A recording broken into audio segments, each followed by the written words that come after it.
Aleluia. Ia le tua le tai au. Ia o te tonu ia. Ia fo ila vanoe. Ia vanoe whapena na matai na ta whasoa. Ia ala ia fiong pa ia le tua. Fia lava de tai au. Ia o sui mera waso le aso Wednesday. Le aso lulu. Ia. Kero peko e whafo ia o kumaro le aso le aso rua. Ia ia le tua o whaionga maua nea mno taua. E fia ia whasoa ia fiong pa ia le tua. Pea no whai atu sa mua. E le o se ata mai e le o se ilo o se si mafua ai. Ai ono se meo lo tupu tu tono le loto. E te tau lavona tato mori mauina Yesu ke viso. Ma fai loa le upu ale atua i so se taimi ma so se avanoa. Ia la le atua neta e o ai le mataina tapo kalame po se wha malosi. E hala ia fionga pa ia le atua. Ia mana ia se ia matatau e se talo neta e au. Ia oelo mātou atua le nei tae au manuia, tae au mātou ngofie, wa ia fo i le sulu mātou ngofie o le la, o whailonga ia o lo wha maoni le atua malo alofa i o mātou tangata. Wa mātou iai le nei aso malo atonu o mātou saoni fo hie, whaasoa e ala ia ua fionga pa ia le nei tae au.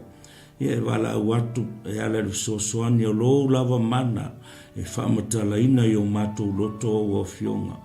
Ia whaapena ana whaamalamala maina e lau a fio o mātou loto o mātou whaalongo.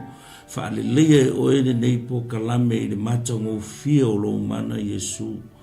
Talo foi le nei tae whamanuia ia Samoa i le nei aso. Meise foi au ona tutofia le atua.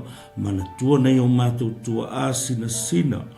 Ta mama tua tina tua e mese foi de lo le atunu se yo atu le fana witi ia fa pena matou te talo fa tasi de taio fa amanuia atu ia Samoa le ne yaso au matou ia de taimi fa sauni lau po kalame matou te tartala noa ala ia o fiong pa ia so mai lo mana ia tele sowi inga lo mātou atua ngā tia le tangata si tia lo suafa le atua ona o Yesu amene mamene ia di ele atua nei tae au no fia lava e tu ira tu foi le au fatalofa le malo tato e kale ma malo tato o le atu no nei tae au ia fatalofa tu e te tamati na le uso tua fine ia o fana witi ia o atu le au fatalofa ia te oe le nei tae au le suafa manu malo Yesu ia o fea lava la le itu e whaonia tonu e whaolongolongo mai ai po e moa mai foi ia le nei avanoa le nei tae au e whaasoa ia fionga pa ia le atua ia o te whaatalofa atu ia te oe po lau telefoni o e matamata mai ai po fea lava se vai panoa se fale whaatalipasi o lungo se taa vale i o tutono le vaa lele i o lungo le vaa o fea lava lalo se la au o lou fale ia po e nofo i le fale taa vale ia whaatalofa atu whaamanuia atu le atua ia te oe le tae au ia au te tonu ia nawa i lunga i nale ta autua nei aso e whapea mai au e te fefe. Haleluia. Ia le atua. Mai au e te fefe. Amen. Ia tātusi whai taulana. O le Ioannes huwha o lon whai muhu. Ia se whangata mai whai pusulima. Ia po le whaua watu fo.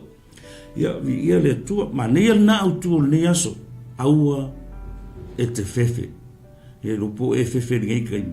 Amen. Ia le ala whai merka au kua nei aso. Ia au e te fefe. Amen. Ia e tele maa no ai mea tātou te whewhewe ai. Amen. Po e whewhe inga ua le lava lau kupe. Amen. Ko ngere whale. Ia kene ame. Ua le se pe mengi o lau ka vale. O lai tongi. Ia kele po e whewhe o lai whaabaka ua kusesi a oe. E kele hako inga au wala ka kouke au mai eima au wala mai eriti a polo. E kaumu whai e wha mautu le mea le ilo loko. Inga ia e whewhe eima e pala ai. Ke lo le mea le whewhe mai pala ai. E le ma whai e iona tātou la asia haku sesi la ai luma. E te whewhe roa po oe se kanka lai anu anu luma lo fia i le ri. Ai keme e mawai oe le mea le whewhe. Wa e le la aloa. Ai se la woku mai yo rumale melo le fefe mal palai o ngo fa ari mai se me fa pengang fa fe ko ai oe Yo na whawaiwai a lele yo lo loko i le i maa makalonga le aiso wha moe moe ia maa makalonga e nga fufola mai o lima o pe nga wa e wha maa vai nga wa e wha ko wha mai amene never pe nga e se maa mea tātou te whiwhewe ai whai meila le au tua lei aso whai me aua e te whiwhe amene ia le atua o le tusi na Ioane, o le tasi le so o lo tutono le fiong pa ia le atua po le apostolo le. O le tasi nei tangata o lo mai tauina e fōlinga mai ma wa ai i lona ia fo i tala anga. O i o se tangata e whapena ona mawhana tere la maftanga mai Yesu. Wa ai le o lango tangata ni o Ioane. Vai e whai tau le tusi na le Ioane sfuru tolu o le Ioane sfuru iwa. Ia ke baba ai le whamtalanga mai o le tangata le o Ioane. Whai me o le tangata le e kelenga e whaalango i le whatawhata o Yesu. O lesi fo i doa le tangata le o Ioane. E le ku ua le kakale o Ioane ia Yesu. E o le taimina maliu a Yesu o Ioane fo i sato tu whaatasi martina o Yesu i lalo i for sato. Amen. O le mai tau ina le tangata le o Ioane. O io se tangata e ma whanawhana te lele la mawhtanga ma Yesu ke viso. O lea lai fo e whai me tau fo i whaapea le tangata ne o Ioane o io le so pele. O io le so pele. Langu o se tangata e whapea naunga o nga close kele ma Yesu ke viso la mawhtanga. Ia e vai whala o tātou wa kako vai fo i kako mawhukanga miskanka. O le tele o lo taimi e te mafuta i les tangata. E whapea ngai o nga e loa inga ma e maala malama i le loko o kakarea. E mawhai e o nga kau mai ka ngakare le mea lilo lailonga loko ia oi. Amen. O le ka ua ia la le bere o le lava o le lua mawhutanga mas tangata. E mawhainga e mamalama i o ngā winga, e mawhainga e mamalama i la ngā mio, e mawhainga e mamalama i mea fia iai. Ka ua ia la le bere o lopu e inga mai se mea le lei mai se o langa o sisi tangata. E maila i e tangata le o Ioane. O lea lai whamatatala le whiongpa ia. O Ioane o se tangata e mawhanawhana te le la mawhtanga me Yesu. E whai mea table pass e ka whai mea o na whaalango kakare o Ioane i le whatawhata o Yesu. E wawai me Yesu sa taro e wai me Ioane le kumari o me Ioane i o loki nganga Maria o lau tamana e ka umea i le wavala lata tele o le mawhtanga Yesu. Mare tangata nei mare so ne Ioane. Ai vai foi lá tusinga matai o mare ko luka Ioane. O le tusinga data Ioane. E ke peia o Yesu la e kala ngoa mai. La e kala ngoa sa o mai a. Ai vai foi lá tatu tus fai tau na se o fai tau atua. Au ole to tu vale o to loto. Ia o to fa tua i le tua. Ia fa tua mai fo ia tau. E tele meno no fai i le maota o lo tama. Ana le ai o fai atu ia te oto, o te alu e sa uni se meno no fai oto. A fai fai o te alu ma sa uni se meno no fai oto. O te toe sau, o te talia fai oto ia whaatasi mau. Ina ia iai oto i le mea o te iaia.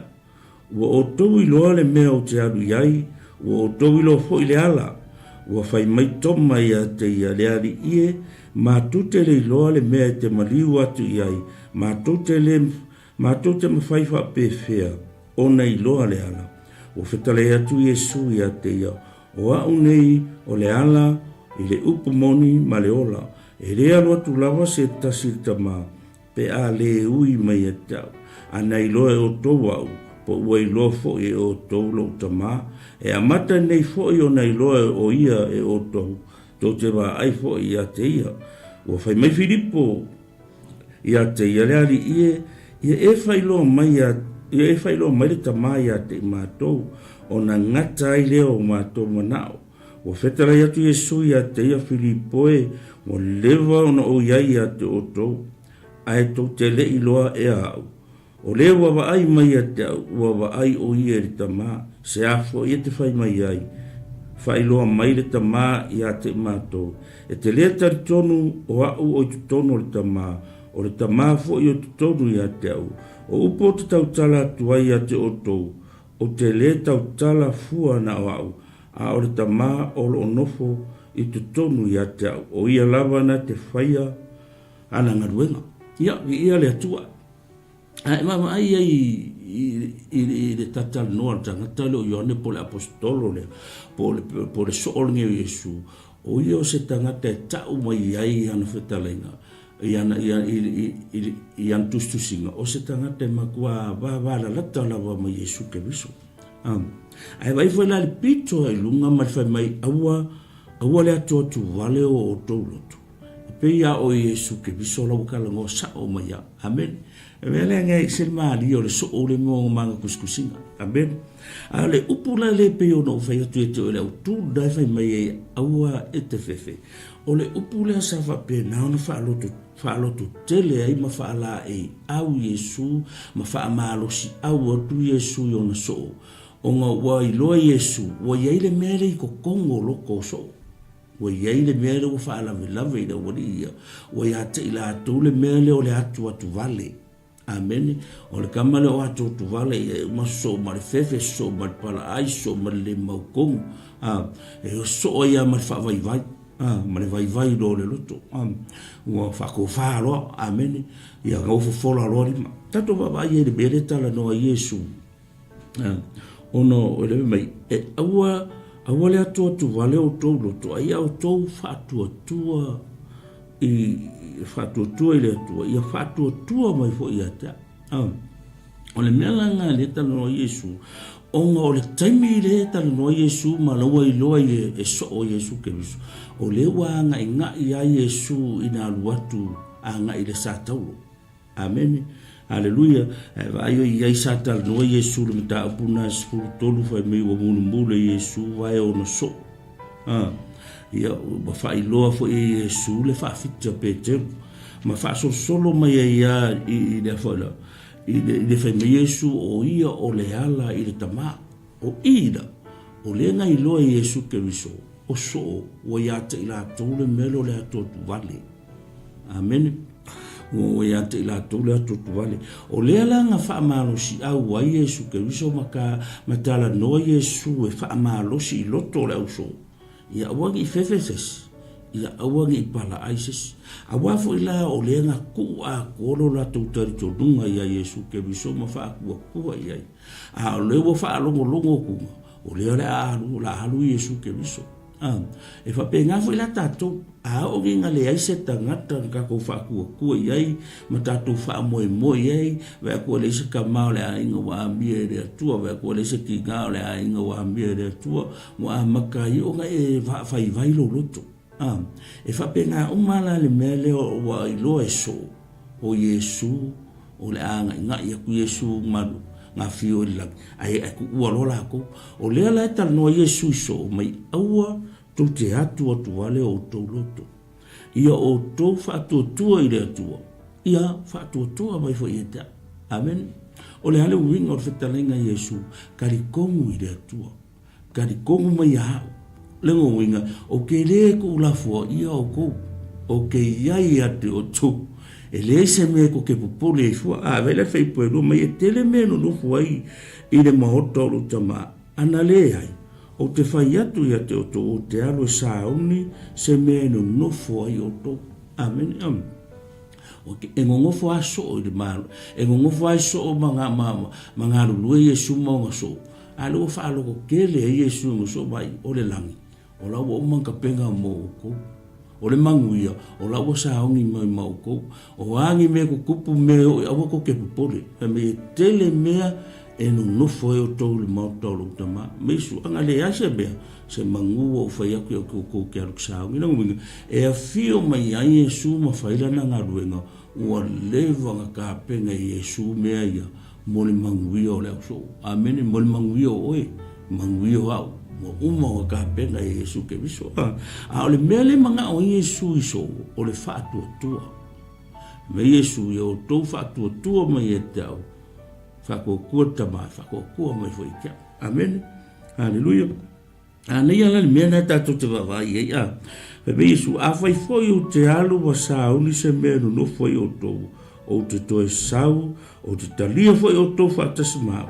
ina iai o tou le mea o te iai au. O le ata le whaamaka me Iesu, e kau mai ai, e le mawhai o ngā wawai e se aku e Iesu, o ngā so, e le mawhai o ngā kula fuai la ko e Iesu ke riso, o lo kau mai ai e whaupunga, e iai Iesu ia la tou.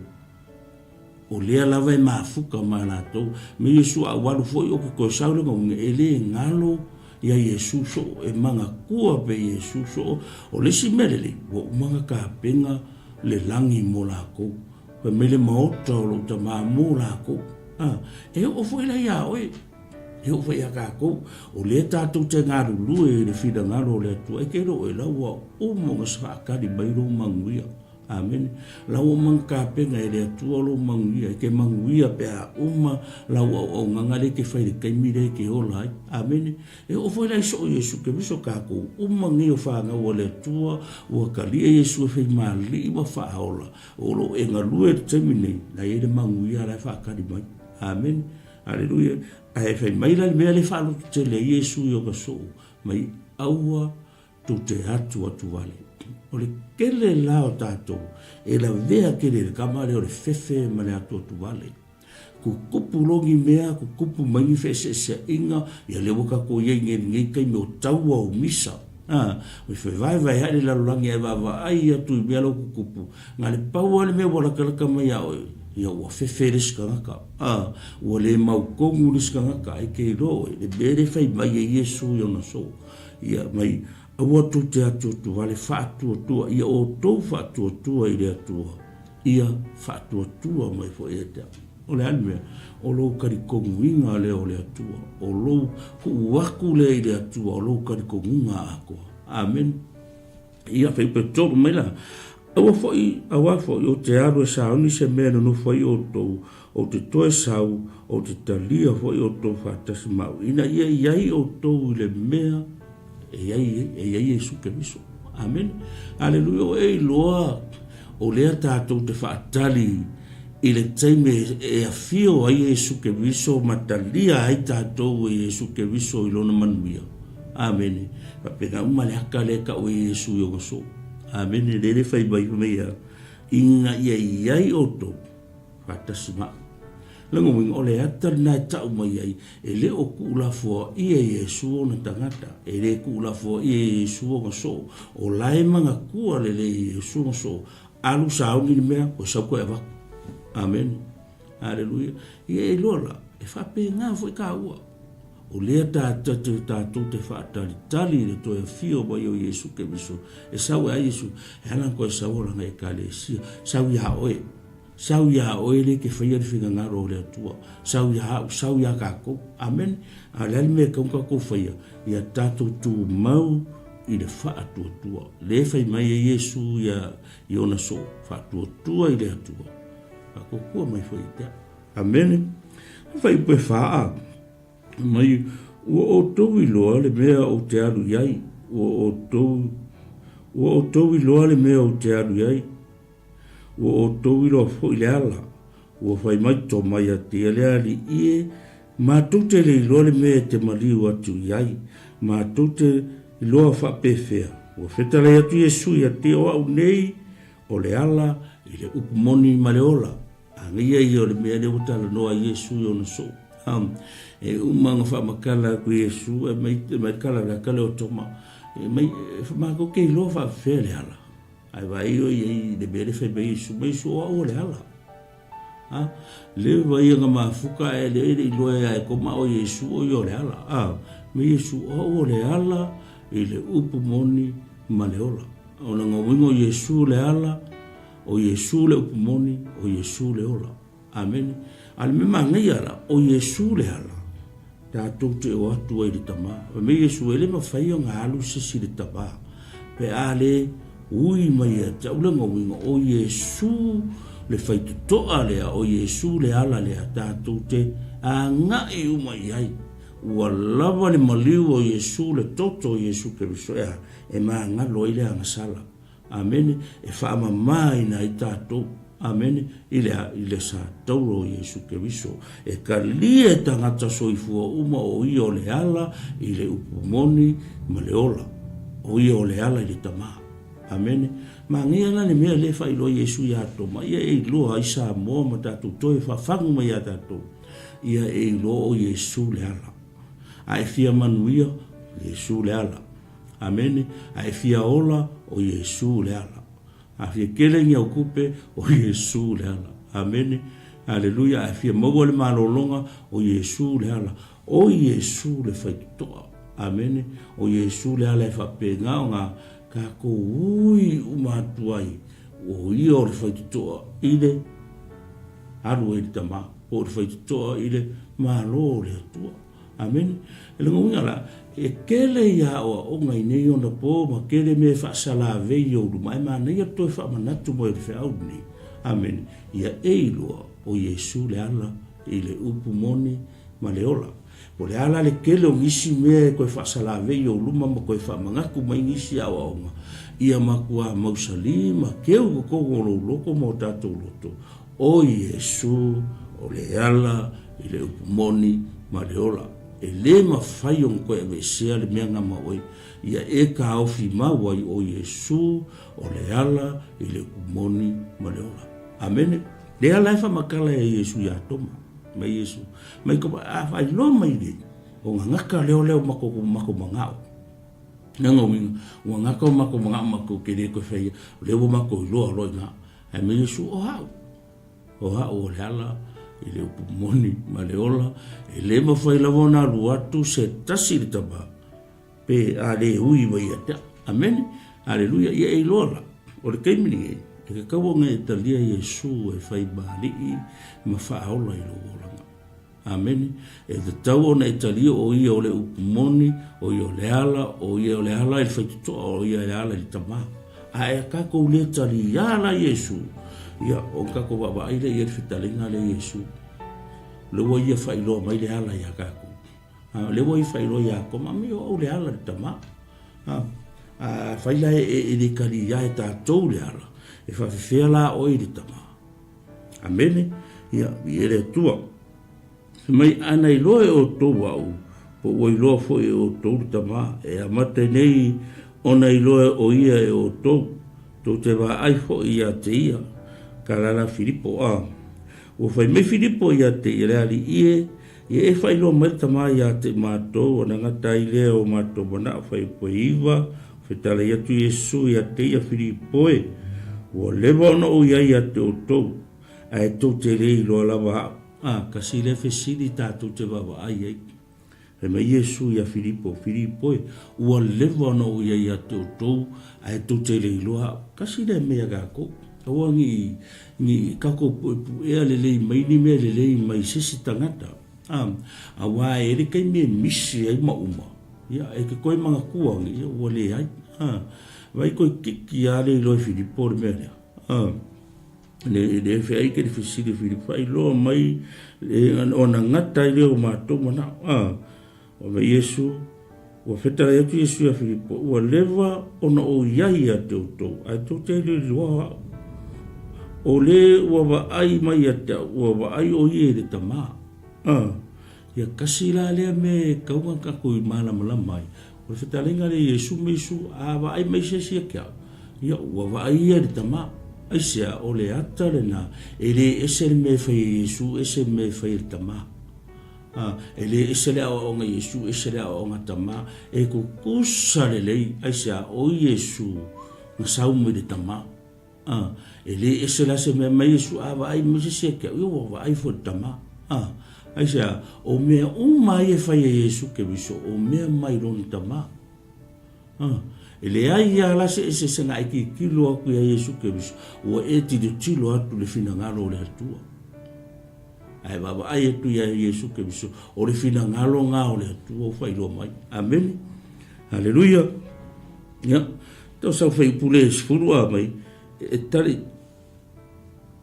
e te leta tonu ea o au o tonu o le tama foi o tonu ia te au o upu o te tau tala atua ia te o tou te le tau tala na o au ia lea la a pe ngo fai aku e me Iesu ke visu le ngo fai keke o mea o mai fe me Iesu ke visu o mea me le tama e le fe me Iesu ke visu o me kau kala ko i ke ko o ke le kau kala nga ha o ke le mai ke le tau tala na le ko fai kau o upu o te tau tala ai ia te oto o te le tau tala fua na o ha o longa uinga e le kau kala nga o Yesu ke viso amen me o te le tau tala fua nga o le uinga o lai ele tamai a Yesu ke viso o lai ele tamai te tono o Yesu ke viso le mai o te le tau tala fua na wa a ole tama o lo o nofo i te tonu ia te kasi le me ia tau on tatu lama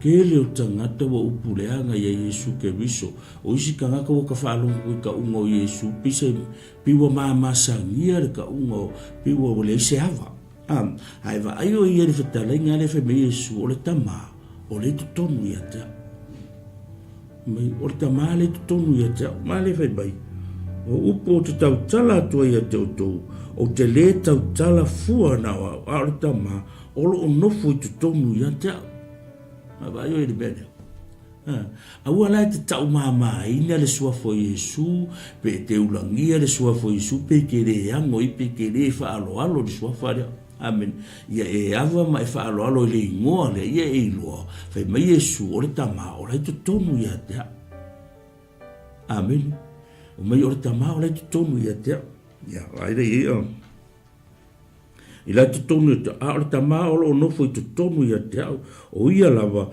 na te whaia ana ngaruenga wai wa aile ia o le e ngā lue le tama i te tonu ia te me o ia lava na te whaia ana ngaruenga ia e loa la ia Yesu ke viso e le o whaia fua Yesu ke viso se mea o la ia Yesu ke viso o la e ngā lue fatasi Yesu ma le tama o le tama o te tonu o Yesu ke viso amen haleluia ia le tua leitai au haleluia mai fai posfuma tasi ia o tota tonu mai te o au o tonu o le tama ia lea lawa koe fai mai Yesu o le sa ia inga le tama i te tonu ia nai alo koe fai mai Yesu o au le kukongo le tama ia e loa la e ngā lulu e whatasi le tama ma le alo amen e le whape e halu whape tama e halu whape le alo le e tasi amen e fai mea whatasi e ngā lulu e whatasi aisia o le tama o lai tu tonu o le atari o le tono o le tama amen ia le atua aua lai te whape te tau leanga ina ma e tau sua ina le suafa o le Yesu ke viso o heala mo whakun mea o lea mo whaalongo amen haleluia i le piwa masania le suafa o Yesu i si pese i ngoa fo inga le pese i eilo o le alo o le atua o le ingoanga o le makua mamalu e ke ilo o le ingoanga o le tupu amen e ho foi la ka ko ka uga e ka kaunga ka ko fa alo ia asia ai lo le e vai foi oi ai so ka folo ka mai ke fa alo e ke ko fa ku lo e ke fa alo yo ma ko fa alo ko mai ke lo ele tu e fa penga foi lo va male tu e ke fa alo ile sua fa le o Yesu ke viso amen haleluia pos fulu lua mai moni o te fai atu ia te tau o le tonu mai e tau e fai lava e ia ngā luenga o te whaia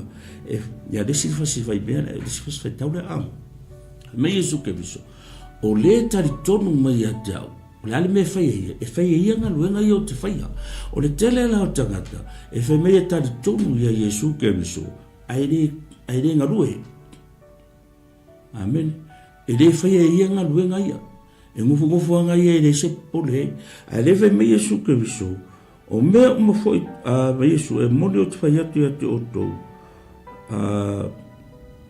te whai whau hei pasu tasi ia o tau tari tonu mai e tau o tonu o ta maa o ta maa foi tonu ia tau o lea ia o tau tari tonu mai e tau e moni o te whai atu ia te otou o te whai atu ia te otou o lea tari tonu mai ia tau whai pasuru lua mai o lea tari tonu mai ia tau e fai lawa e ia ngā ruenga o te whaia. Vai. Hei pasulu mai le tala a Yesu. O le tari tonu mai a te au. Mai e fai lawa e ia ngā ruenga ia o te whaia. O le si mea le manga ia o ke fika ngoi i le mele o le tele o tanga te le fia ngā lulue e le fia o fuina o latou taimi e fai le fina ngalo Yesu ai fai a koe mi o te iloa Yesu mo umono o taria Yesu mangai ia le ri ai o le mele o te fia whamanatu e te o e fai ma Yesu o le karikongu iaia e fai e ia mei o te fai alonga winga e te tau o na muri tai te atou le fina ngalo Yesu ke viso e ka kaunga ka kuku lunga mwhaakingo le mea lai fai mai Yesu ke viso pea whapea lai ke iloa Yesu ke viso amen me o le tari tono me te au e fai lawa e ia ngā luenga o te whaia e fai fo e ia me sili i mea umo i ia mea awa o te alu i lo te mai marikala Yesu i onga so o le tari tono me te au e fai e ia mea sili o ingi mea sili wa e whaia amen e ingi me sili wa e whaia ke lofe me Yesu o le tari tono me te au e fai e ia mea sili me lelei me o le fina ngalo me tusa ma le fina ngalo o le atua me sili e le ungi me le hange ki whaia a refe me tala o le te tonmai e whaia ia mea sili vai e sele maanga i o le bele kana ngoa Yesu ke visoa a mele ia Yesu a wā o te halu i lo ta maa mai o mea uma fwoi tau te ole atuai i lo ingoa o te whaia lawa ina ia vi ia le ta maa ona ole atali vai o iso manga onga o iei nga o le whaakua kua me e muri tai le bere whai me Yesu ke viso ma e whai alwhinga whai mele o Yesu ke viso o mea o mai te ole atuai o nga le aso manga onga ngai manga kua whai le mele tātou te le ole i mele tusa ma le whina ngaro le atua amen o le kalango me le tangata le kukongo le si o manga lea o le whaia le whina ngalo o le atua, o le whakua kua i le atua. Hei mai o mea umai ke o le mai ai, mai Yesu ea, o ngā o whaia lea. Ai le iere maangi, o iei la so manga o ngā iei, ka ui le atua. Amen. Are ve mai a o langa e whaia o mai, mai o mea o mako ke o le mai ai, o ngā whaia le iere tama, o ngā o whaia lea. O iei la so manga o ngā iei. Are whisiri. A menga le kadia ngā manga onga. Onga ki kiro la iei, po o whaakasile upo le atua, ma le manga onga, ma le ko inga kankanga ke ole, ma le ko inga manga onga ngai ke ole. Ia tu tusa ma rea, ma le mea le whai mai le whionga le atua. Mene, o mea ma whai tau te ole atua i lo tama, o te whai a lava, ina iawi ia le tama, o na ole atari. Wai. Ngā lue Yesu ke viso, mule a mose vi inga o lon tama. Amen. E ke lo e whapenga whika ua, e ngā lue tā ua, mori whina ngā lo le atua, inga ia vi ia i le atua. E ngā lue ka ua li whina ngā lo le atua, inga ia vi ia i le atua, e re vi ia i kā koupe, vi ia i au, e re vi ia i kā koa, e vi ia i le atua. Amen. E melo li whai pasukolo, o mea uma whai tau te o le atuai, i lo wingoa o te whaia lava i le ia vi ia lo tamai le rei i ona ole atari. Tau te a whai tau te ole atu i se mea i lo wingoa o te whaia lava o longa o iirea. Ia eilo o lea mo whetalai mai Yesu ke viso. So se mea e ko ke ole a kua i whai mea i whaia. E li whai mea Yesu e le whaia. O longa o winga a le ka lia lala o kakalo. O ngai koe kirikiro leile i le upa le atua. A lewe mai Yesu ke viso o mea o malawa to te ole atuai o te whai aisea kai kilo la i runga i le mea le whai mai Yesu. O le alofa i kia ua e whai e ia mea o te whai. Yo koku mauma o ko whakua kua. Sawa ia mai Yesu ko ke ole aku le tama o ngā fua inga mai lea whai o ki whai aku fua tama mai Yesu mea o malawa ko ke ole aku i lo wingoa. O i whai, mai Yesu nga ke whai. Amen. O ia se manga o ngoi au. Amen. Ia e whakua kua i le atua. O le atua e kari. E whamanguia le atua e ke o i mele. Pea whapeanga o le kako ke ola inga le upo le atua. O le fionga le atua. Amen. Aleluia. Mei a whaitu te alofa mai a te au. Ia o tau tausi au polo inga.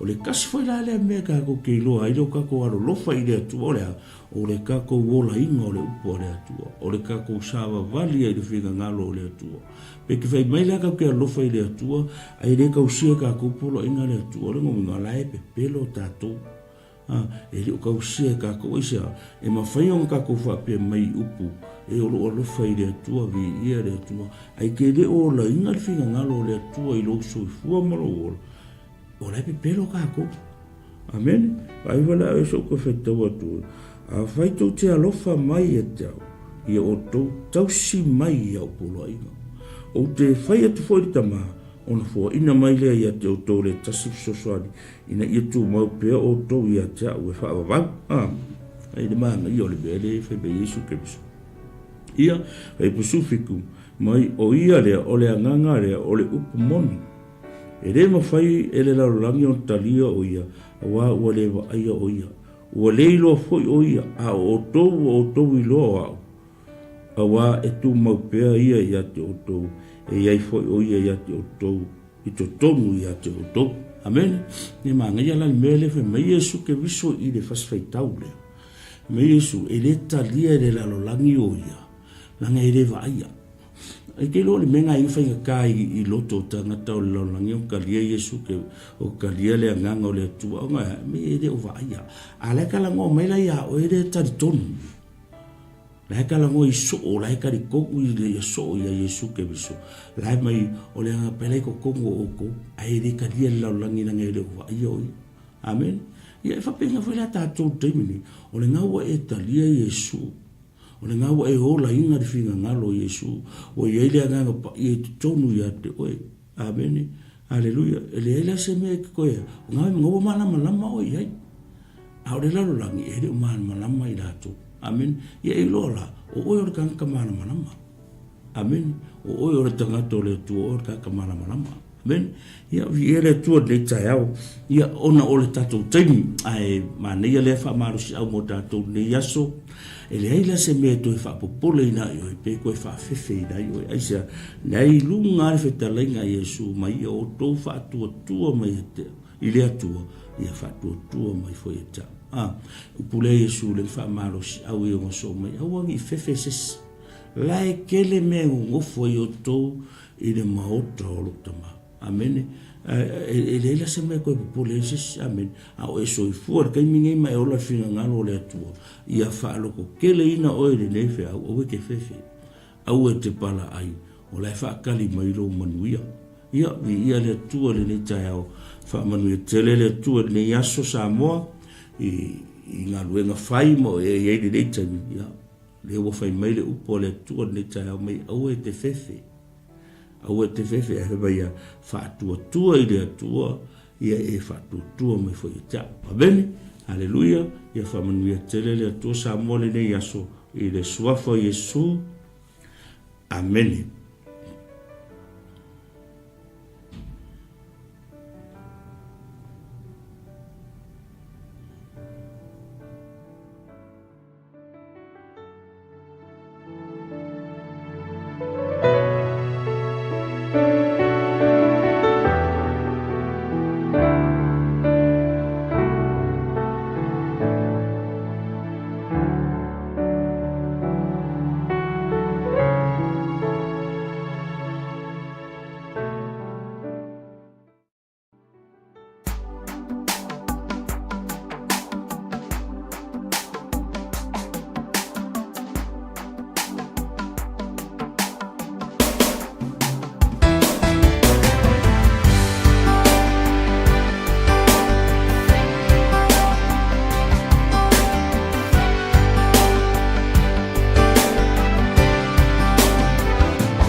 Fia ya Yehova o ia o le papa o lo tato o lo tanga e fa va ia tato atu io na luma male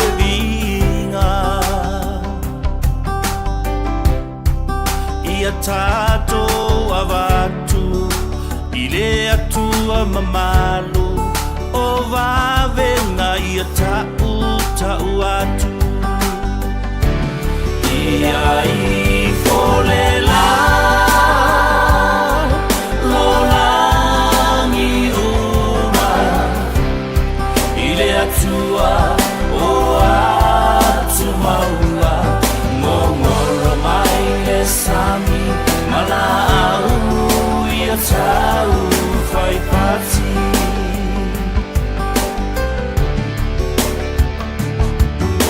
Awa o ia O le atua e sili mapa ia O ilona ao O mea loloto Mata uti alona poto O le sami lonoto Mao o le langi e feo a isolo Mata matangi e fa Se imana va mai O le ola o ile atua Ia I folela Lo langi uma Ile atua o atu maunga Ngongoro mai le sami Mala au ia tau fai pati